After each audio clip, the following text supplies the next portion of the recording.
आज हम लोग क्लाउड कंप्यूटिंग यूनिट 5 का टॉपिक 3 स्टार्ट करने जा रहे हैं, जिसमें हम लोग पढ़ेंगे लीगल इश्यूज़ के बारे में। इससे प्रीवियस वीडियो में हम लोगों ने इंफ्रास्ट्रक्चर सिक्योरिटी के बारे में पढ़ा था और data security and privacy issues के बारे में। आज हम लोग 3rd टॉपिक स्टार्ट करने जा रहे हैं, जो हमारा लीगल इश्यूज़ हो सकता है हमारे क्लाउड कंप्यूटिंग का। Okay, let's start. अब हम देखते हैं कि हमारे जो लीगल इश्यूज़ थे हमारे इन क्लाउड कंप्यूटिंग वो कौन कौन से होते हैं। तो लीगल इश्यूज़ का मतलब क्या है? जो लीगल्स हो, मतलब जिसमें लॉ हो, उसके रेगुलेशंस हो एंड हमारे डेटा प्रोटेक्शन के क्या हो, रूल्स हो कुछ। मतलब वो लीगल ना हो, ठीक है। मतलब वो गवर्नमेंट टाइप से एक तरफ से वेरीफाई होने चाहिए। जो मैं इसमें जो इश्यूज़ आते हैं वो कौन कौन से होते हैं, किस तरीके से आते हैं, ठीक है। हम फर्स्ट देखते हैं डेटा प्रोटेक्शन एंड प्राइवेसी। मतलब जो हमारे डेटा की प्रोटेक्शन है, जो प्राइवेसी है वो कैसे, उसमें क्या क्या इश्यूज़ आ सकते हैं उसकी वजह से। तो क्या होता है कि फ्रेंड्स, क्लाउड कंप्यूटिंग के साथ डेटा के कम्युनिकेशन और स्टोरेज में सिक्योरिटी और प्राइवेसी के मामलों को ध्यान में रखना बहुत ज़रूरी। इसमें क्या होता है कि जो हमारे क्लाउड कंप्यूटिंग के जो डेटा है उसके साथ साथ हमें क्या करना होता है, उसकी जो कम्युनिकेशन है, उसकी जो स्टोरेज है, डेटा की स्टोरेज है एंड जो उसकी सिक्योरिटी एंड जो प्राइवेसी है, उससे हमें मतलब उसको ध्यान में रखना चाहिए। उसको बहुत ज़्यादा ज़रूरी है हमारे लिए, वरना इसमें काफ़ी हमें ध्यान रखना होता है। मतलब ज़रूरी होता है कि हम उसकी कम्युनिकेशन को ध्यान पर रख के, स्टोरेज कहाँ पर हो रहा है डेटा का एंड उसकी सिक्योरिटी वो कैसे, जो प्राइवेसी, इन सबको हमें ध्यान में रखना होता है डाटा प्रोटेक्शन एंड प्राइवेसी के अंदर, ठीक है। नेक्स्ट हम देखते हैं data protection laws and privacy regulation का उल्लंघन कर हम कानूनी कार्रवाई हो सकती है। मतलब इसमें क्या होता है, अगर हम लोग जो डाटा प्रोटेक्शन कर रहे हैं उसमें जो law and regulations, privacy regulation का यूज़ नहीं करते हैं और हम कहीं भी कुछ भी सेव कर देते हैं, उसे कोई भी प्राइवेसी में डाल देते हैं, कोई भी सिक्योरिटी उसमें लगा देते हैं, तो उससे क्या हो सकता है कि उससे हमारे ऊपर एक कानूनी कार्रवाई हो सकती है। मतलब ये इलीगल हो जाएगा अगर हम लोग ऐसा नहीं करेंगे। तो हमें लीगल जो हमारे रूल्स एंड रेगुलेशन बनाए गए हैं, हम उसके अकॉर्डिंग अपने डाटा को प्रोटेक्ट कर सकते हैं। अगर हम ऐसा नहीं करते हैं तो हमारे ऊपर कानूनी कार्रवाई की जा सकती है। सेकेंड हम देखेंगे लीगल इशूज़ का सेकेंड पॉइंट है जो परमिशंस फॉर अथॉराइज्ड डॉक्यूमेंट। इसमें क्या होता है फ्रेंड, क्लाउड कंप्यूटिंग जो इसमें क्या होता है कि जो क्लाउड कंप्यूटिंग की अथॉराइज्ड डॉक्यूमेंट्स होते हैं उनको परमिशन होनी चाहिए। मतलब जो हमारी क्लाउड कंप्यूटिंग कंपनीज़ हैं उनके जो अथॉराइज्ड डॉक्यूमेंट, उनके लिए उनकी परमिशन होनी चाहिए, ठीक है। जो इन्हें क्या करता है, उसके लिए हेल्प कर सकते हैं जो सर्विस प्रोवाइडर होते हैं।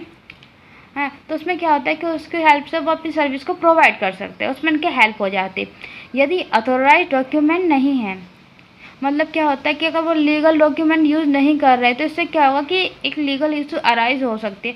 मतलब उससे भी हमारे ऊपर एक कानूनी कार्रवाई की जा सकती है।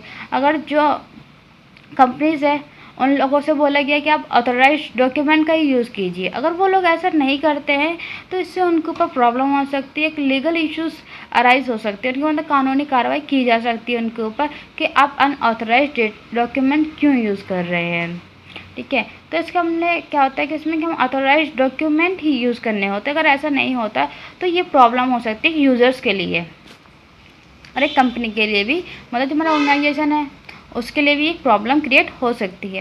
नेक्स्ट हम लोग देखते हैं इंटेलेक्चुअल प्रॉपर्टी राइट्स। ये क्या होता है कि जो क्लाउड कंप्यूटिंग में ऑर्गेनाइजेशन के द्वारा अपलोड किए गए डेटा में आईपी के इशू अराइज हो सकते हैं। मतलब इसमें क्या होता है कि जो क्लाउड कंप्यूटिंग होता है, जैसे हम डेटा को स्टोर करते हैं ऑर्गेनाइजेशन है, तो इसमें क्या करते हैं कि जो हमारा ऑर्गेनाइजेशन होता है जहाँ पर वो अपना वर्क कर रहे हैं या हमारी कंपनी है वो उसमें डेटा को अपलोड करती है, ठीक है। तो उसमें क्या होता है कि ये आईपी के कुछ इश्यूज़ हैं जो अराइज हो सकते हैं। क्यों हो सकते हैं? क्योंकि अगर वो जो ऑर्गेनाइजेशन है हमारे डेटा को क्लाउड कंप्यूटिंग में अपलोड कर रही है, अगर वो रिलेवेंट जिसको लॉ हैं डेटा को अपलोड करने के अनुसार डेटा को सिक्योर किया जाना चाहिए, ठीक है। अगर वो ऐसा नहीं करती है उसका, क्योंकि हमारा जो डेटा होता है वो हमारे लिए बहुत ज़्यादा इंपॉर्टेंट होता है, इसमें हमारी पर्सनल इन्फॉर्मेशन होती है। अगर हम उस जो हमारी कंपनी है अगर उसको वो सिक्योर करके नहीं रखेगी तो उससे हमारा जो डेटा होगा वो लॉस हो जाएगा।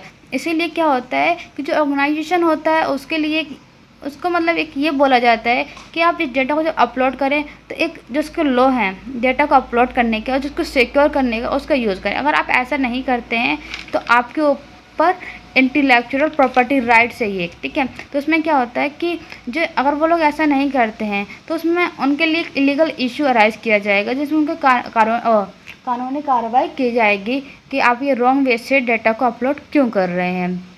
अब फोर्थ पर हम देखते हैं ज्यूरिसडिक्शनल।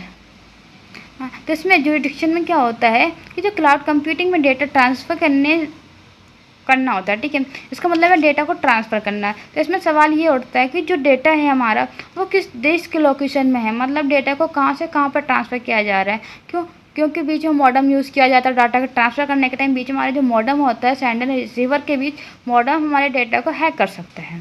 तो उसमें सबसे पहले ये पूछा जाता है कि जो आपका डेटा है वो आपको कहाँ से कहाँ तक मतलब ट्रांसफ़र करना है, किस देश से किस देश पे ट्रांसफ़र करना है, किस लोकेशन से करना है, ठीक है, और किस टूल या डिवाइस का यूज़ करके करना है, ठीक है। ज्यूरिसडिक्शंस क्या होता है कि इसमें जो रूल्स के अनुसार डेटा के यूज़ के रिलेवेंट लॉ को, इसमें भी सेम प्रोसेस होता है कि हम कुछ भी वर्क करते हैं अपने डेटा से रिलेटिव, तो उसमें हमें अपने जो रिलेवेंट उसके जो लॉ बनाए गए हैं, उसके जो रेगुलेशन बनाए गए, जो रूल्स बनाए गए हैं, हमें उनका यूज़ करना चाहिए। अगर हम वो सब नहीं करेंगे तो हमारी एक लीगल इशूज़ के अंदर आ जाएगा और उससे हमारे पर एक कानूनी कार्रवाई भी की जा सकती है। फ्रेंड्स, ये हमारे यूनिट 5 था जो कि यहाँ पे एंड हो गया इसका। हम लोगों ने इसके अंदर इंफ्रास्ट्रक्चर सिक्योरिटी के बारे में पढ़ा, data privacy and security issues के बारे में पढ़ा है, एंड लीगल इश्यूज़ के बारे में पढ़ा है। तो फ्रेंड, आई थिंक आपको समझ आ गया होगा क्योंकि बहुत ही सिंपल लैंग्वेज में मैंने बताया है। Okay friends, have a nice day. इससे नेक्स्ट लेक्चर में हम लोग यूनिट 6 देखेंगे। Have a nice day friends.